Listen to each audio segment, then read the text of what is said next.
Anyone, my convert story, it's been such a long time. Well, inshallah, this could be the last one. I'll cook up a nice one. In the future, you can just tell. I'm about 38 years old. I was born in a Hindu Brahmin family, born in England, raised up between England and India. I embraced Islam about 23 years ago. I was 15 at the time. 15, 16. My uncle had died in very tragic circumstances around about the age of 15. And in the Hindu tradition, the eldest son has to perform the final funeral rites. And so he only had 3 daughters. I was the son of his elder brother, and I counted as his sort of eldest son. It was very close to him. So I ended up going to Benares, which is a place in India, sometimes pronounced as Vanaras, which is a place where they perform the final rites, and where usually the body is taken, burnt, and turned into ashes, and flowed into the Ganges. So I went there, and I had to do a series of rites for my uncle. And at the final point, I even saw the ashes of his body, and I saw this along the ghat, along the area where a lot of bodies are being burnt regularly, and they're turned into ashes and they literally flowed into the water. It kind of struck me that life is, at least the way we think of it, is very impermanent. And the whole idea of death as being so close was something that really, really struck me. And so from the age of about 15, I started looking into what death means in other traditions and the afterlife. And being a Hindu, I looked into my own tradition first, and the whole idea of rebirth and karma and so on was something that I was looking into. And then I started looking into other religions, Judaism, Christianity. And one of the things that I always held on to was that there's lots of different paths. All these religions are fine as long as anyone takes a religion, and they're all reaching to God at the end. Until I came across Islam, and Islam was probably the last possible religion I would have been looking at, partly because in those days, now it's probably 10 times worse, but in those days they had a bit of bad publicity, and I remember reading a couple of Reader's Digest articles, which was the book that often used to have a few things about real life events, and they'd have these real life stories, and they'd often have a bad story of somebody being forced to wear the hijab, or anyway, cut a long story short. When I started looking at Islam, what struck me was it didn't appear what it should have appeared to be. So it wasn't, an Arabian religion 14 centuries ago, one of many other religions. So there's Hinduism, that wonderful combination of different faiths, and from the Indian subcontinent, different ways of thinking, because the term Hindu itself is kind of a catch term for lots of different ways of looking at things within the Indian subcontinent. And then you had Judaism, which is kind of the people of Judea, the people of Israel, the tribe, and so on. And Christianity generally centering on the person of Christ and what happened, and the idea of his redemptive sacrifice. But Islam was kind of giving a more broader message. For starters, the Prophet Muhammad, who's, at least to my mind, seemed the founder of Islam, is not mentioned in the Quran apart from 3 times. And the Quran's got a whole chapter on Mary. Well, she's not Arab, technically, in my mind. And then there's Abraham popping up, and Noah popping up, and Jesus popping up. And what's that got to do with, Arabia at that time? And then a different narrative started emerging. So the first narrative I had was there's lots of different paths, everyone's going to God. And then a different narrative emerged, which is God is one, and the essence of his path of submitting to that oneness is one. And he has been sending different messengers to each and every nation from the beginning of time until now. And that was, Adam was the first. And that religion, for all intents and purposes, in Arabic could be called Islam, or that way could be called Islam, but that is the one path, that is the path of God. And it's broad enough to accommodate these various things. And when I struck that, it was kind of, whoa. Now this is a challenge, Because I could sit back in my comfort zone and say there's lots of different ways and we're all one big happy family and all you need is love, and all of that stuff. And Bob Marley's one love, one life and all that stuff. But then I've got this message saying this is it, this is the truth, and this is just the final embodiment. But that truth has been coming from the beginning of time, and it will keep coming because that truth is the message of the cosmos. That truth is the message that's being shown to you over and over and again. And so then it was a bit of a thing. That doesn't fit the Islam that I'm reading in Reader's Digest, or today they could just say the Islam that you see on television, or the Islam that is constantly being bombarded. It's a deeper Islam.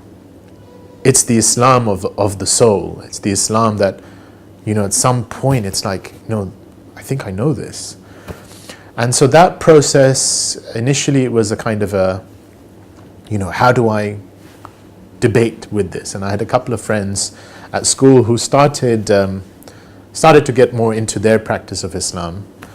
And so I used to often debate with them women's rights and, violence in Islam and all my little things.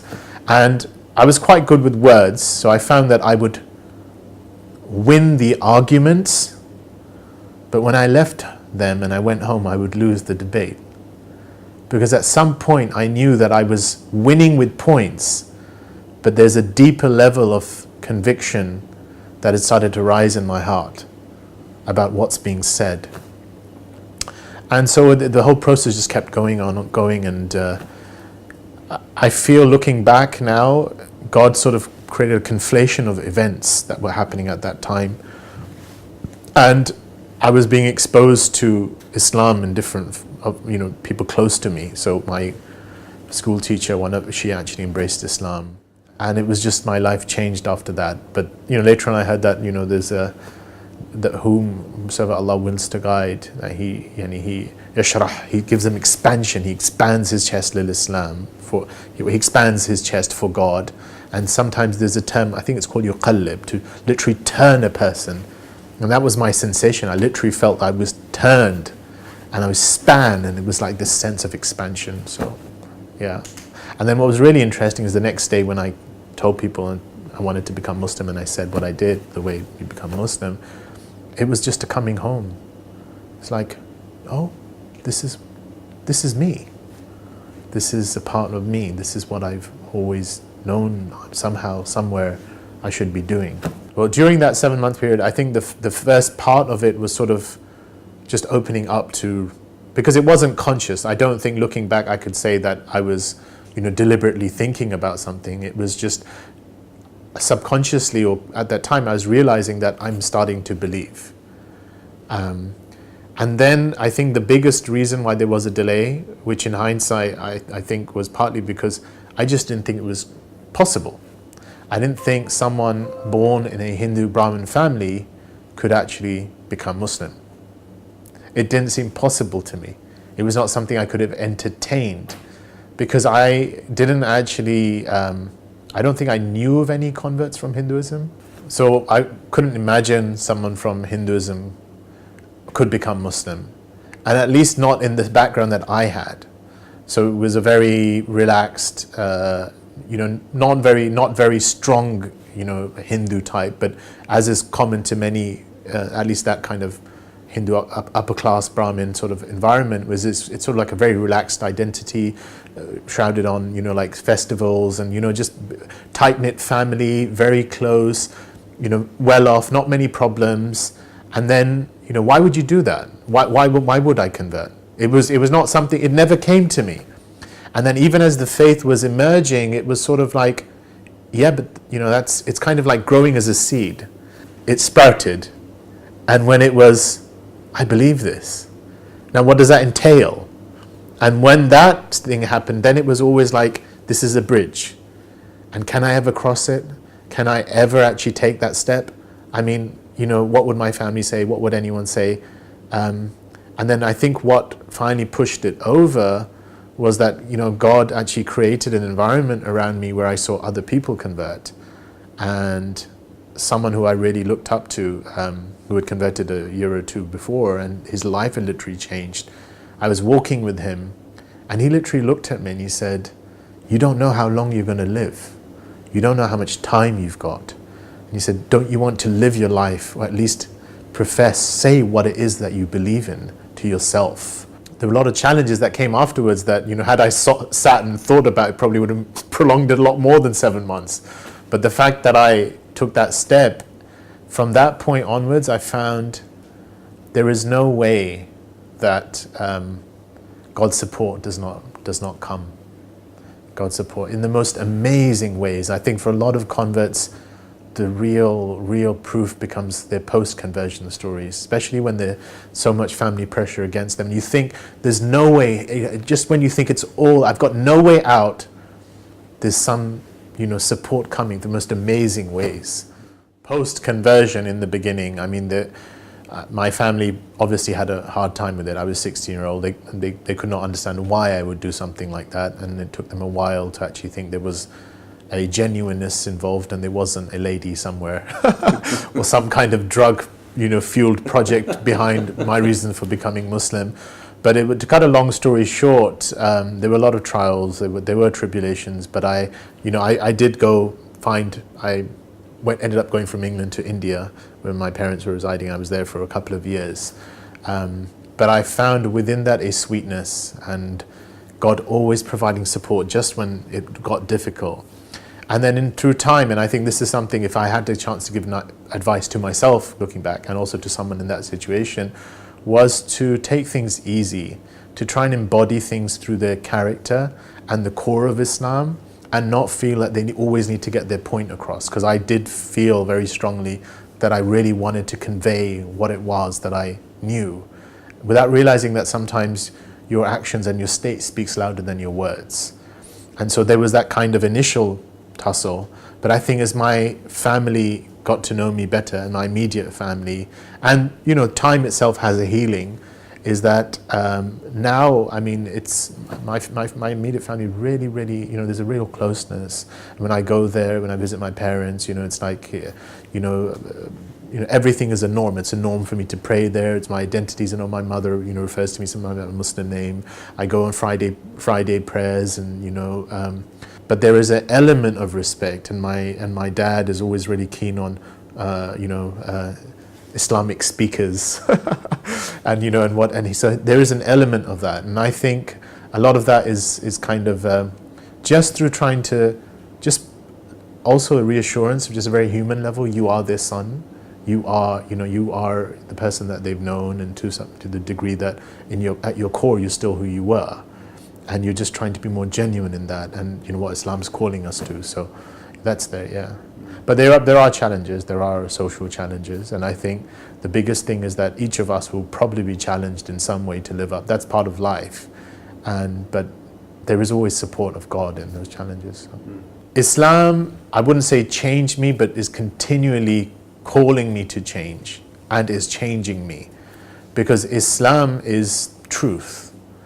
And I think looking back at the age of 16 when I did decide to become Muslim, was that the first thing was, it was just liberating to know that there is a truth out there, that there is a point to life.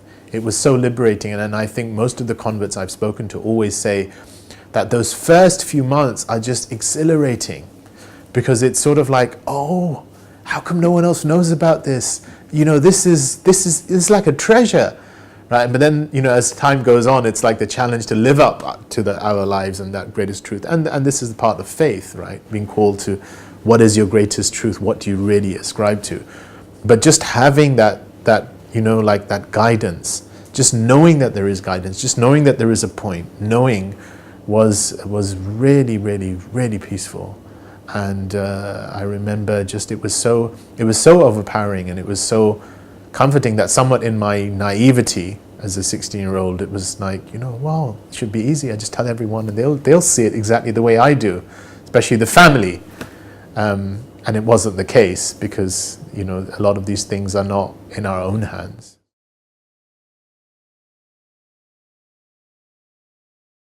I asked you to ask yourself, what's the deepest form of acceptance? The deepest form of acceptance is the acceptance of the truth you know from your core. And that's what embracing Islam is. It's about being true to the core of what's asking for us to be accepted. Once you accept that, you'll find God comes in your life and makes things easier, and everything you thought that was impossible or otherwise something to be worried about will become possible, and you'll find a way out. That's my hope. Thanks.